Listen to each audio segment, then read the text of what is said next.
Maravilhoso Deus e eterno Pai, Senhor amado, em nome de Jesus, o teu amado, nós queremos te agradecer, Senhor, por tudo quanto o Senhor já fez nesta noite, neste lugar. O Senhor já falou aos nossos corações através dos louvores, e nesse momento, Senhor, nós queremos, Senhor Deus, também te pedir, por favor, o teu servo que irá ministrar a tua palavra, Senhor. Que o Senhor possa instrumentalizar e usar ele como um canal de bênção nesta noite. Ó Espírito Santo de Deus, em nome de Jesus, usa o teu servo, Senhor. Conceda a ele a porção da tua palavra, ó Deus, que será suficiente, Senhor Deus, para alimentar a tua igreja nesta noite. Pai querido, eu te peço todas estas bênçãos em nome de Jesus, eu te agradeço. Amém.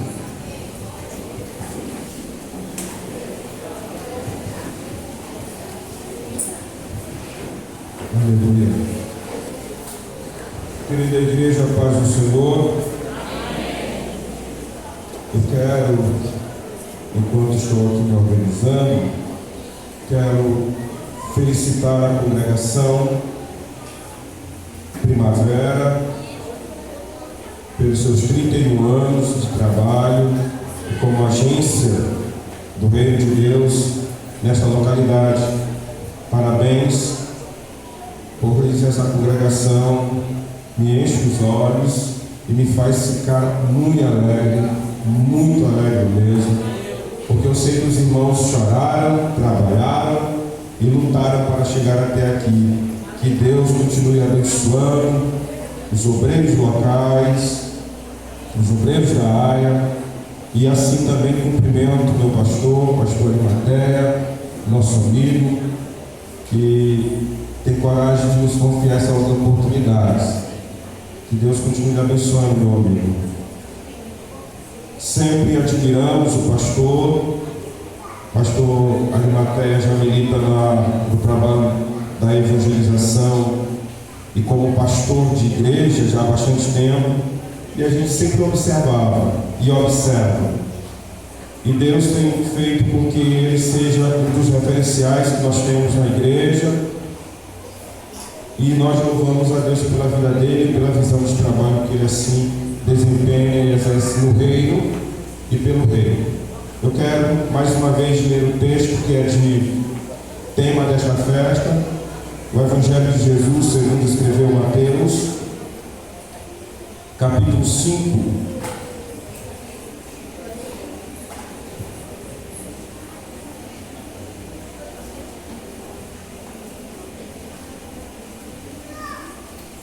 Eu confesso aos amados irmãos que esse tema é desafiador demais, tá? Eu estou preocupado, eu passei os dias preocupado, porque, Senhor, o que vou dizer? O que vou falar? E vamos ver o que Deus tem para nós. Eu tenho orado a Deus e pedido a Deus uma palavra. Mas vamos lá. Quem encontrou comigo, diga encontrei. Amém. Quem não encontrou? Escola Bíblica Dominical. Mateus capítulo 5, versículo 1 diz: Jesus, vendo a multidão, subiu a um monte, assentando-se, aproximaram-se dele os seus discípulos, e abrindo a boca os ensinavam, dizendo: bem-aventurados pobres de espírito, porque deles é o reino dos céus. Bem-aventurados que choram, porque eles serão consolados. Bem-aventurados mansos, porque eles herdarão a terra. Agora a gente vai lá para o versículo 9. Bem-aventurados pacificadores, porque eles serão chamados filhos de Deus. Bem-aventurados que sofrem perseguição por causa da justiça, porque deles é o reino dos céus. Bem-aventurados sois vós quando vos injuriarem, perseguirem e mentindo disserem todo mal contra vós por minha causa. Exultai, alegrai nos céus, porque assim perseguiram os profetas que foram antes de vós. Amém? É verdade que esse texto bíblico, ele é muito doutrinário e ele nos faz muito pensar acerca da caminhada cristã e do viver cristão. Todos nós já lemos esse texto, relemos e já repetimos a leitura várias e várias vezes. Porém, queridos, esse texto bíblico, Jesus está sentado já com os seus discípulos, que era uma grande multidão, e ele começa a partir de agora normatizar como é esta caminhada, como é este caminho, como é a vivência cristã. Todos nós sabemos que ser cristão é carregar cruz, e ser cristão é ser diferente. E aí eu escrevi um monte de coisa, pesquisei um monte de coisa, e aí eu quero compartilhar com os irmãos e trabalhar com os irmãos, porque quando eu falo de bem-aventuranças, que é o que eu acabei de ler juntamente com os irmãos, apenas alguns versículos, essas bem-aventuranças, elas estão na contramão dos valores do mundo. O mundo rejeita os valores do reino de Deus. A humanidade, ela pensa em termos de força, poderio militar, poderio bélico, econômico, político. Quanto mais agressivo, mais forte, quanto mais arrogantes, eles se tornam felizes. O mundo aí fora. Jesus, porém, diz o seguinte: que não são os fortes e os arrogantes que são felizes, nem são eles que vão herdar a terra, mas os mansos. Não são os fortes, não são os arrogantes que vão herdar a terra. Quem vai herdar a terra é os mansos. Por isso que a temática que nós estamos trabalhando é: os mansos herdarão a terra. Então, logo eu penso, se somos uma nova criatura, temos um novo nome, temos uma nova vida, temos uma nova mente, então nós temos um novo reino. É o reino de Deus. Então, que terra nós queremos herdar? Qual é o cabedal de ideias que nós temos como cristão? Vamos pensar como o mundo aí fora? Não. Então, se Jesus ele começa a confrontar, eu preciso da sua atenção. Se Jesus ele começa a confrontar, os mansos, eles serão felizes, porque eles herdarão a terra. Preste bem atenção numa coisa. Jesus começa o sermão dele frustrando todo mundo, porque todo mundo que estava ouvindo Jesus, que pensava, eu estou tratando aqui como pensava, olhando o contexto daqueles dias de lá, que ele poderia ser o Messias. E lá dentro daquela multidão haviam 4 grupos, que era dentro do contexto sociopolítico deles lá. E esses grupos, primeiro grupo era o grupo dos fariseus. Eles estavam ouvindo Jesus e eles pensavam da seguinte forma: eles queriam um líder religioso, conservador. Eles queriam um Messias que fosse um Messias milagroso. Os fariseus, eles eram religiosos, conservadores, e eles queriam um Messias milagroso. Essa era a visão deles. Aí tinha outro grupo, que era o grupo dos saduceus. E eles eram os liberais, os saduceus. Esses saduceus, eles queriam que o Messias fosse materialista. A visão deles era totalmente contrária. Aí tem um outro grupo, que era o grupo dos essênios. Esse grupo, eles eram os místicos, que viviam nas cavernas de Qumran. E porque eles viviam na caverna de Qumran, lá no Mar Morto, eles queriam um Messias monástico.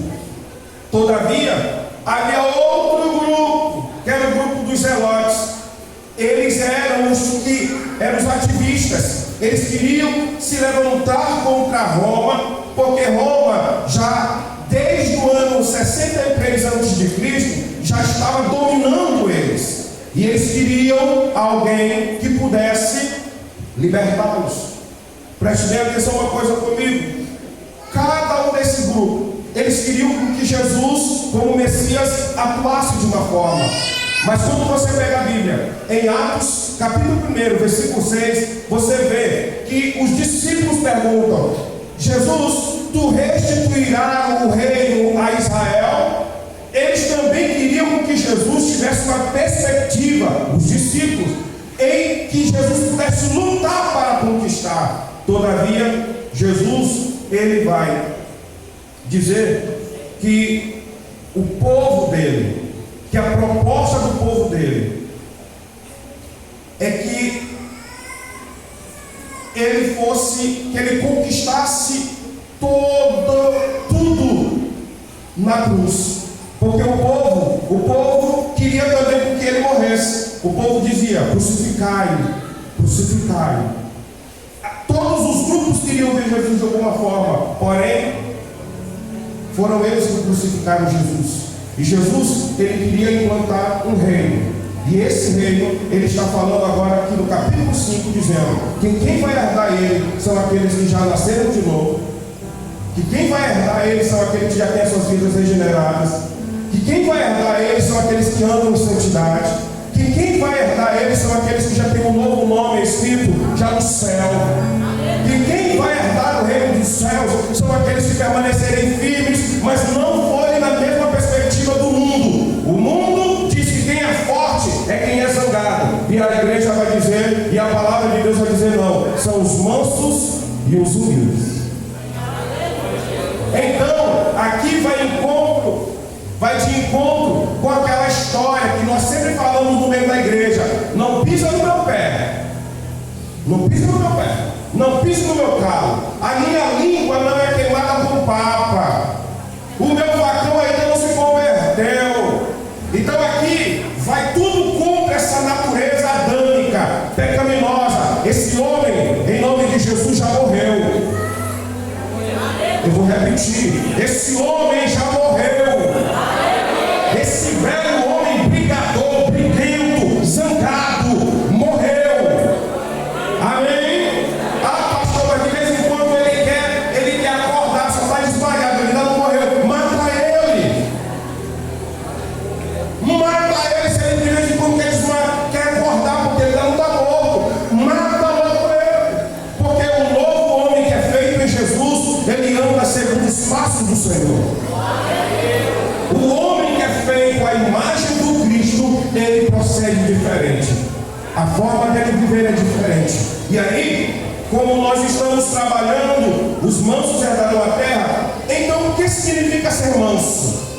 O que significa ser manso? Ser manso não é o que não significa ser manso. Deixa eu começar por aqui. O que não significa ser manso? Tá?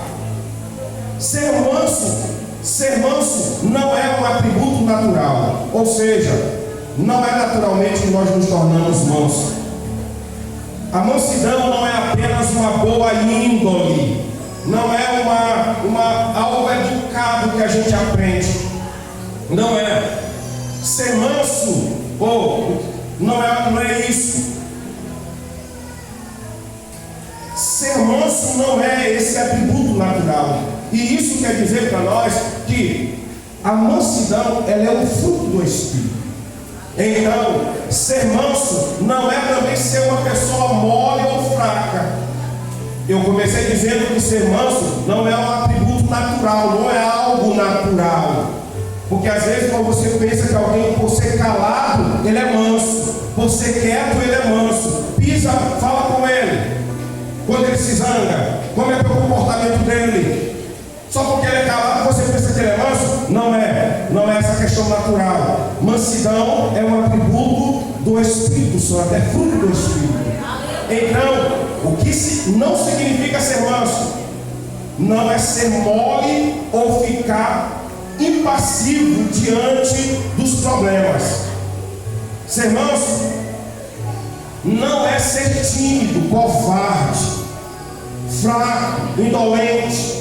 As pessoas mansas foram profundamente vigorosas e enérgicas. Por exemplo, elas tiveram coragem para se posicionarem com firmeza contra o erro. Jesus, ele era manso e humilde de coração, mas aquilo que era pecado ele denunciava.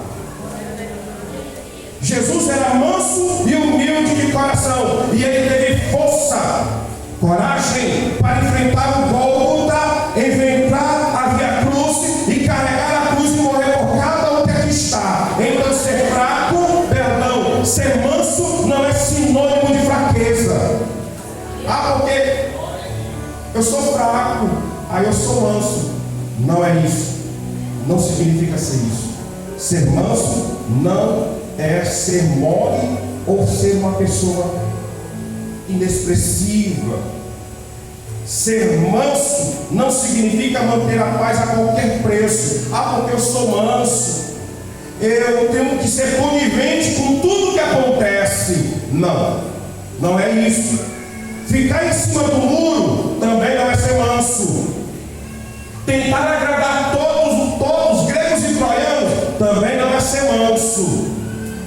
Ser neutro também não é ser manso. Viver sem cor, viver sem sal, viver sem sabor, viver sem opinião. Ser manso não é ser passivo, indeciso. Isso não é ser manso. Não é ser manso. Ser manso não é apenas controle emocional, não, porque eu me controlo, mas por dentro você está com nenhum furacão aqui dentro, né? Tem gente que se controla, mas parece um vulcão. Aí ele fica dizendo dentro dele: se eu te pego, se eu te pego. Aí ele não diz nada, ele se controla, mas ele está querendo o mal do outro. Isso não é ser manso. Ele se controla, mas quando a pessoa que ofendeu ele se dá mal, ele se alegra. O manso não é assim. O manso, segundo o que nós estamos lendo aqui em Mateus capítulo 5, versículo 5, não é. Ele jamais um homem trabalhado e forjado por Deus e regenerado pelo Senhor, um homem manso se alegra com a ruína do próximo. Um homem manso, ele vai se alegrar com o sucesso do outro, mas com a ruína do outro ele vai chorar. Porém, se eu disse que ser manso ser manso não significa apenas um controle emocional externo. Olha, ele parece ser que ele mantém a calma, ele tem domínio próprio diante das situações adversas, mas ele não consegue abrandar as chamas da alma dele. Olha, ele parece ser calmo. Eu conheci algumas irmãs que elas, até para dar a paz do Senhor, paz do Senhor, meu irmão, aquela macieza todinha, mas são bravas. Tem crente bravo. Eu cheguei na área 61, eu digo: meu Deus, mas como vocês são bravos? E tem crente bravo, pastor? Tem, irmãos? Tem, irmãos? Será que tem? E crente pode ser bravo?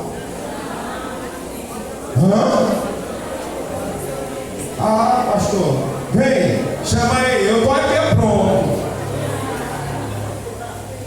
E pode ter crente bravo? Não. Então, o que não significa ser manso são essas coisas que eu acabei de citar aqui de forma rápida. Agora, o que significa realmente ser manso? Porque o texto bíblico vai dizer que esse homem manso, ele é feliz. E essa felicidade, mais na frente, eu correndo aqui, vai dar certo. Porque a gente vai ver que essa palavra, lá no original, é uma alegria que não é uma alegria comum.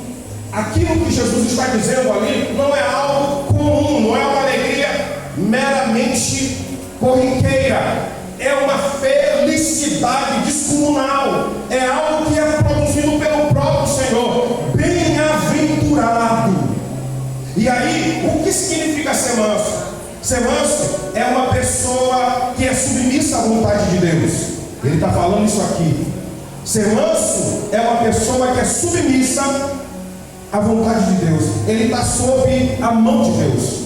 Deus está com a sua mão sobre a vida dele. Ou seja, uma pessoa mansa não se rebela contra Deus, nem murmura, ela aceita a vontade de Deus, ela compreende a vontade de Deus, e ela é capaz de falar como Jó. Jó disse o seguinte, ele diz: temos recebido o bem de Deus, porventura não receberíamos também o mal? Jó era um homem manso e compreendia a vontade de Deus para a vida dele, porque o homem que é bem-aventurado e é manso, que tem a perspectiva de herdar a terra, ele entende a soberania de Deus sobre a sua vida, o governo de Deus sobre a sua vida, e ele entende que agora ele é nova criatura, agora ele anda segundo a soberania de Deus, ele é regido pelo Deus da sua vida. Agora as suas vontades morreram, o seu querer morreu, agora você é nova criatura. Não. E esse homem que é formado em Deus, ele entende que ser manso, aleluia, ser manso está debaixo do controle de Deus. Vontade, controle de Deus. O manso, aleluia, que está sob o controle de Deus, ele é aquele que foi domesticado pelo próprio Deus. Me permitam usar essa palavra, domesticado. Esse termo é usado para alguns animais que são selvagens, que nós domesticamos e habilitamos ele a viver em um certo contexto, dentro do lar. Nós fomos alcançados pelo Senhor, e o Espírito Santo nos trabalhou, nos adornou, nos domesticou. O Espírito Santo controlou as nossas ações. Parece ser o chavão que eu vou dizer agora, mas olhe para a sua vida. Quem você era? Quais as ações você praticava? Que mazelas nós fazíamos? Que coragem nós tínhamos para cometer tanto pecado? Aí vem o Espírito, a graça que está acima do teu pecado e do meu pecado. A graça superabunda e ela nos alcançou lá onde nós estávamos. A graça nos arrancou do lamaçal e tremedal do pecado, e o Espírito Santo diz: agora eu vou adornar, agora eu vou trabalhar, agora eu vou controlar. Ele tirou tudo aquilo e nos domesticou. Agora, aleluia, João, você já viu como é que você está tão bonito aqui nessa igreja? Você já viu como você está tão bonito aqui nessa igreja? Deu para olhar, olha para o irmão que está do lado aí, será que ele está bonito? Está cheiroso, cheirosa, né? Aleluia. Agora pensa lá, alguns anos atrás, aleluia, é até indigno pensar, né, irmãos? É até indigno pensar as loucuras que fazíamos, mas aí, aleluia, uma pessoa que está debaixo do controle de Deus é uma pessoa mansa. E essa pessoa mansa, ela é aquela que tem força sob o controle, que está sob o controle de Deus. Ela está sob o domínio do Senhor, e ela vive o domínio próprio, fruto do Espírito. O manso, ele é aquele que não reivindica nada, ele não busca seus próprios direitos. Ele sempre está a depender do domínio do Espírito Santo. Lembram aquilo que o Espírito disse por intermédio de João Batista? É necessário que ele cresça, que eu diminua, que ele tome de conta de todas as minhas ações, que ele tome de conta de todo o meu controle, que ele rege a minha vida. O manso, ele se coloca debaixo da vontade de Deus. O manso, ele é aquele que não vive, é aquele que está disposto sempre a sofrer algum dano. Eu ouvi muito alguém dizer para mim o seguinte: sofra o dano, mas não cause escândalo. Eu ouvi muito uma pessoa que me ensinou demais dizer: sofra o dano, mas não gere esse dano. E o manso, quando eu vejo ele, que ele é aquela pessoa que ele é trabalhado, domesticado por Deus, ele é uma pessoa que tem força sob o controle de Deus, está sob o controle de Deus. Ele é aquele que não reivindica seus próprios quereres. Ele é aquele que está disposto a sofrer o dano para andar baseado sobre as Sagradas Escrituras. E uma pessoa mansa, ele reconhece diante dos homens aquilo que ele reconhece diante de Deus. Eu vou repetir aqui, que é interessante. Uma pessoa mansa, ela reconhece diante dos homens aquilo que ela reconhece diante de Deus. E o que é? Uma pessoa mansa, ela não tem dificuldade de fazer uma oração de confissão. Vou repetir. Uma pessoa mansa não tem dificuldade de fazer uma oração de confissão e de dizer: ó Deus, tenha misericórdia de mim, porque eu sou um mísero pecador. Nós admitimos isso diante de Deus, mas às vezes se alguém chegar e dizer para a gente: olha, tu é um pecador, a gente às vezes quer se levantar. Mas quando a gente é manso, a gente entende uma coisa. A gente entende uma coisa. A gente entende que nós precisamos, ao admitir isso diante de Deus, e quando a gente admite isso diante de Deus, que a gente é um pecador, que a gente é um homem limitado, abre uma coisa para o nosso coração. O que abre para o nosso coração? O que abre dentro da gente? É que a gente sempre vai se chegar diante de Deus, a gente vai se aproximar diante de Deus, a gente vai alcançar Deus, e a gente vai reconhecer uma coisa: sou pecador. Quanto mais eu me aproximo de Deus, quanto mais eu chego perto de Deus, eu reconheço que eu sou limitado. Quanto mais eu me curvo, quanto mais eu me inclino, e quanto mais ele me governa, eu entendo que eu sou um pecador, que eu sou um pecador. E é interessante pensar nisso, por quê? Porque quando eu oro a Deus, e aqui brilha essa oração de confissão, está o arrependimento. Uma pessoa mansa, ele sabe se arrepender, ou ele arrepende-se diante do Senhor. Por quê? Porque ele é manso. E o exemplo que Cristo dá é que ele é manso e humilde. Quando ele começa a dizer: Deus, realmente eu tenho falhado, realmente, Senhor, eu não tenho te agradado, realmente, Senhor, eu preciso da tua misericórdia, realmente, Senhor. E não é para a gente ficar zangado quando alguém chegar perto da gente e falar da seguinte forma: tu é um pecador. Olha, para quem já está caído, está no chão, nós reconhecemos mesmo que nós somos os pecadores. Nós temos que reconhecer que nós somos os pecadores, porque se Deus fosse falar da gente, Ele diria muito mais. Se Deus fosse falar das nossas transgressões, Ele falaria muito mais. Mas Deus, eu só posso ver Deus manifestar uma coisa em favor de cada um de nós. E não tem como não ver nesse momento aqui, ele chamando Pedro, naquele momento na praia, e perguntando pela terceira vez: Pedro, tu me amas? O pecado de Pedro não foi maior do que a graça do Cristo. O pecado de negar Jesus 3 vezes não foi maior do que a graça de tratá-lo e de restaurá-lo e de dar a ele um ministério e uma restauração. Deus tirou Pedro das redes de novo, capítulo 21 de João, e deu para ele de novo um cajado, porque ele já estava abandonando tudo que ele era, porque ele tinha negado Jesus 3 vezes. Ainda que nós possamos olhar dentro de nós, que somos pecadores, mas o Senhor, aleluia, Ele fez algo por mim e por você.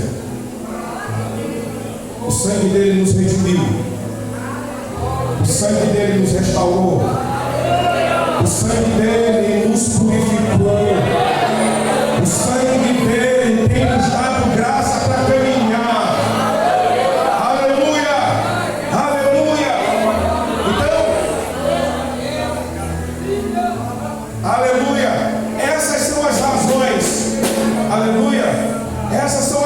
provações.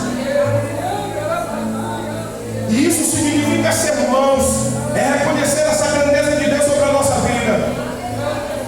E eu tenho razões para ser manso.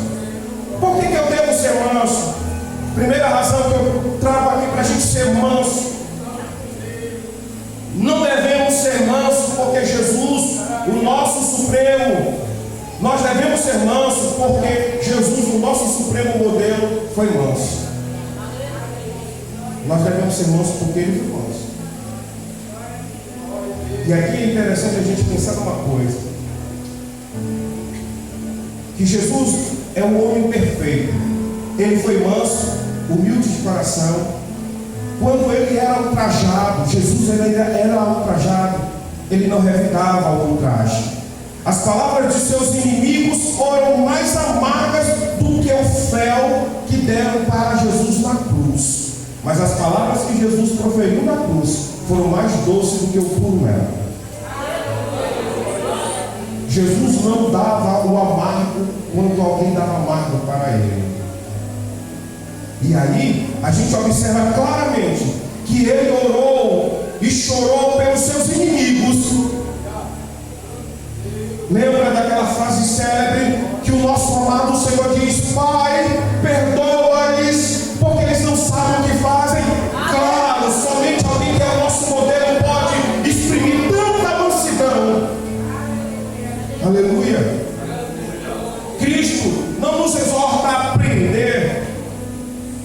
Cristo, Ele não nos anima a aprender a fazer milagre. Vocês têm que fazer o cego enxergar. Vocês têm que abrir os olhos dos homens. Vocês têm que levantar os mortos. Mas Ele nos exorta a uma coisa. Ele diz: aprendei de mim, que sou manso e humilde de coração. Aprendam de mim isso. Ele não nos exorta de tal forma. Ele diz que os sinais vão nos acompanhar, mas Ele nos exorta a ser manso e humilde de coração. E tem um momento que Ele está fazendo na noite da quinta-feira a Santa Ceia. E aí está todo mundo com a questão cultural. Nenhum dos discípulos queria se abaixar para lavar o pé do outro, porque todo mundo chegou na ceia e alguém tinha que levantar para lavar os pés dos discípulos. E quem fazia aquilo era um escravo, e não tinha nenhum escravo entre eles. Eles estavam todos à mesa, os pés sujos, porque era o solo de lá, o terreno de lá era arenoso, e não tinha nenhum escravo, e ninguém queria ser menor. Mas eles estavam dizendo: quem é o maior entre nós? Quem é o maior entre nós no dia da Santa Ceia? Aí Jesus diz: que assunto é esse? Jesus pega uma toalha, se lava, se cinge, pega a bacia e vai lavar os pés. Era ação de escravo. E ele diz: vocês querem ser o maior? Eu vos dei o exemplo. Eu vos dei o exemplo. Nós queremos morar no céu, mas nós temos que ter um coração igual ao mestre amado. Não adianta pular, não adianta falar em línguas estranhas, se dentro de nós ainda o velho homem ainda reina. Não adianta falar em mistério, profetizar, se ainda nós não amamos o nosso próximo. Nós precisamos da graça de Deus para sermos transformados. Nós precisamos exalar o bom perfume de Cristo com as boas ações, adolescentes. Nós precisamos demonstrar para o mundo que, de fato e de verdade, nós somos luz e somos sal. Não porque nós fazemos coisas extraordinárias, não, mas quando eles estão nos olhando, eles estão dizendo: estão vendo? São adolescentes que são comprados pelo Senhor Jesus. São novas criaturas. E aí nós observamos plenamente por quê? Por que nós precisamos? Por que nós precisamos? Qual a razão para ser manso? A primeira, porque Jesus, Ele é o nosso modelo. A segunda, é porque nós devemos ser mansos, porque o servo de Deus no passado também foram mansos. Quem que no passado foi manso? Abraão foi um homem manso. Moisés foi um homem manso. Eu teria muita coisa para dizer aqui. Davi também foi um homem manso. Homens que tiveram altos e baixos, mas a Bíblia vai chamar eles de homens segundo o coração de Deus. Davi vai dizer que Abraão era amigo de Deus. Homens que eram mansos. A mansidão, terceiro, é um caminho para derreter e conquistar o coração dos próprios inimigos. Aí aqui eu uso uma seguinte palavra. A palavra branda, ela calma o furor. A palavra branda. E aí a gente observa plenamente que a palavra dura, ela suscita ira. Mas a palavra branda, ela mansa, ela desvia o furor, como diz Provérbios 20, versículo 1. A palavra branda de Davi com Saul derreteu o coração de Saul. A mansidão é como ajuntar brasas vivas na cabeça de seu inimigo. Porque a pessoa está pensando que você vai revidar da mesma proporção. E você diz, pois não, eu estou à tua disposição. Você muda o tom. Você demonstra que você realmente é uma nova criatura. A mansidão, ou seja, a ira faz um amigo tornar-se inimigo. A ira. Mas a mansidão faz um inimigo tornar-se amigo. A ira, a proporção é outra, mas a mansidão faz um inimigo se tornar amigo. Quantos exemplos você tem, meu irmão, de quando você chegou em determinado lugar e a coisa estava numa maior guerra, mas você chegou com a palavra de Deus, você chegou na presença do Espírito Santo, e todo aquele contexto foi alterado, porque a presença de Deus chegou junto com você naquela situação. Quantas guerras nós, pela graça de Deus, evitamos? Quantas guerras? Porque a palavra branda, ela acalma o fogo. Agora, qual é o resultado da mansidão? Qual é o resultado da mansidão? O resultado, irmão, é que, olha o nosso tema: os mansos herdarão a terra. Um determinado pregador, o reverendo, é um grande teólogo, ele disse que ninguém está indo para o céu, não faz casa numa ponte, porque nós não temos tempo para fazer casa. Nós somos peregrinos, forasteiros.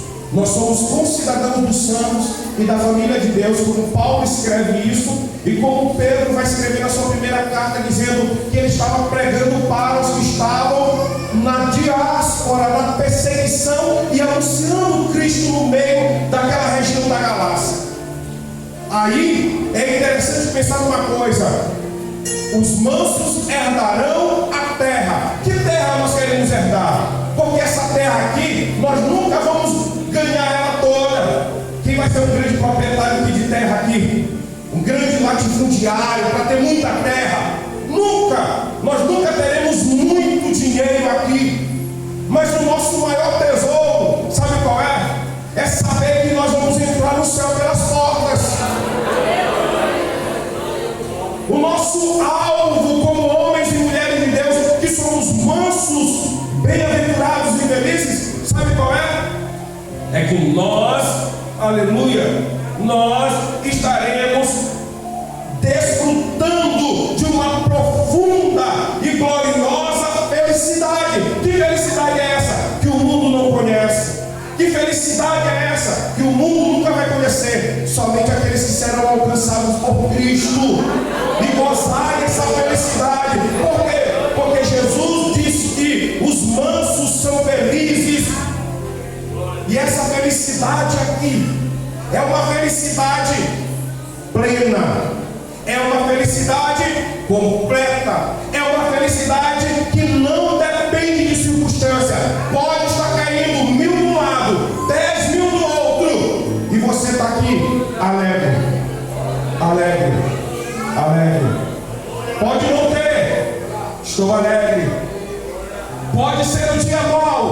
Mas eu estou alegre na presença do meu Deus, porque eu sei para onde eu estou indo. Nós estamos indo numa direção e nós estaremos indo para Canaã celestial. Para Canaã celestial. E preste atenção numa coisa: o resultado é que essa felicidade ninguém tira de nós. Alguns dias atrás, eu estava sofrendo uma das maiores dores e dificuldades que eu estava tendo. Era uma dificuldade que eu botava, como diz o cidadão por aí fora, botava-se a mão na cabeça e dizia: Deus, e agora? Aí eu me escondi no lugar por conta do problema que era grande e comecei a chorar. Eu digo: Deus, e agora? E agora? E agora? E aí, de uma hora para outra, eu comecei a chorar. E eu digo: não, Senhor, me perdoa, Senhor. Eu quero me alegrar. Glória a Deus. Glória a Deus. Primeiro dia, o problema não resolveu o problema. Segundo dia, não resolveu o problema também. Terceiro dia também não resolveu o problema.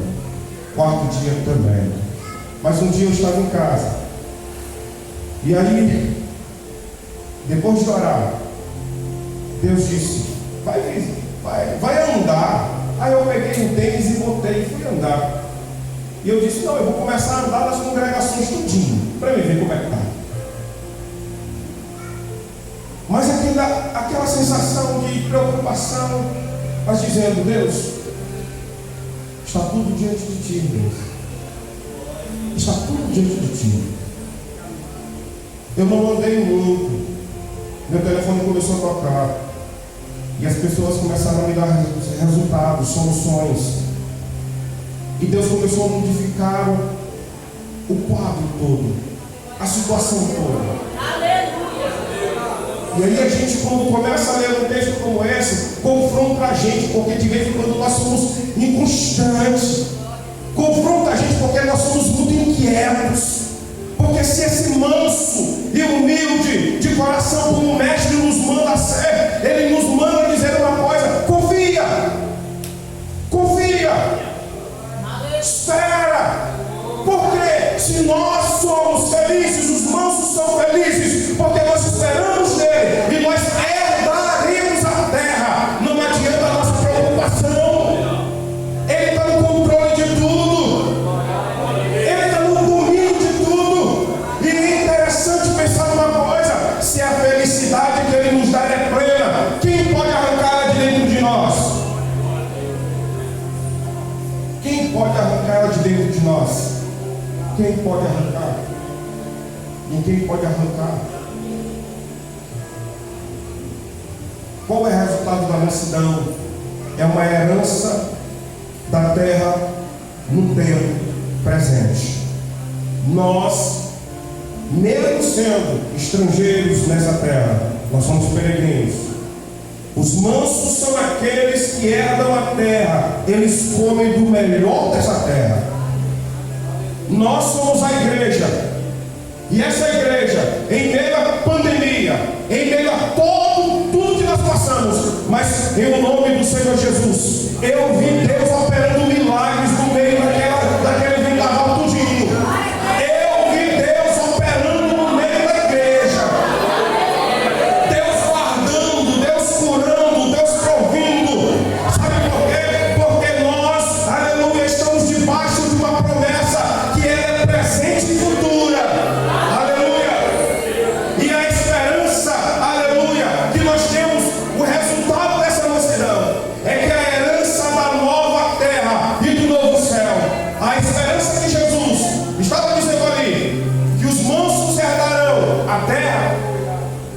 Aleluia.